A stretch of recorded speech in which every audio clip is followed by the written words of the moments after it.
ஊர்ல கொஞ்சம் வேலை இருந்ததுனால அம்மாவும், அக்காவும் மார்னிங்கே கிளம்பிட்டாங்க. நானும், டாடியும் ஈவினிங் வரேன்னு சொல்லிட்டோம். அம்மா வரும்போது 2 செம்பு பாத்திரம் எடுத்துட்டு வர சொன்னாங்க. அத வாஷ் பண்ணிட்டு, திருநூறுல இந்த மாரி அப்ளை பண்ணிட்டோம் அப்டின்னா, ரொம்ப நாளைக்கு செம்பு பாத்திரம் கலர் மாறாம இருக்கும்.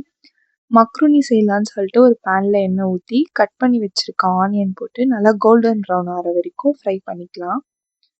ஃப்ரை பண்ணிட்டு வேக வச்சிருக்க மக்ரூனிய ஆட் பண்ணிட்டு, நூடுல்ஸ் மசாலா இருக்கும்ல, அத மட்டும் நான் போட்டு நல்லா மிக்ஸ் பண்ணி சாப்பிட்டேன். நார்மல் மேகி சாப்பிடுற மாரி தான் இருக்கும் டேஸ்ட்லாம். சாப்பிட்டுட்டு இருக்கும்போதே டாடி வந்துட்டாரு. அதனால கடகடன்ட்டு ரெடிலாம் ஆயிட்டு நாங்களும் கிளம்பிட்டோம். எனக்கு மறுநாள் எக்ஸாம். அதனால நான் போயிட்டு உடனே ரிட்டர்ன் ஆகணும்.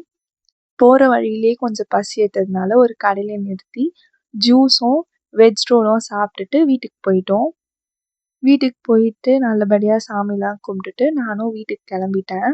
அம்மா, டாடி, அக்கா எல்லாம் ஊர்ல தான் இருக்காங்க. நான் மட்டும் என்னோட எக்ஸாம் எழுதுறதுக்காக வீட்டுக்கு போறேன்.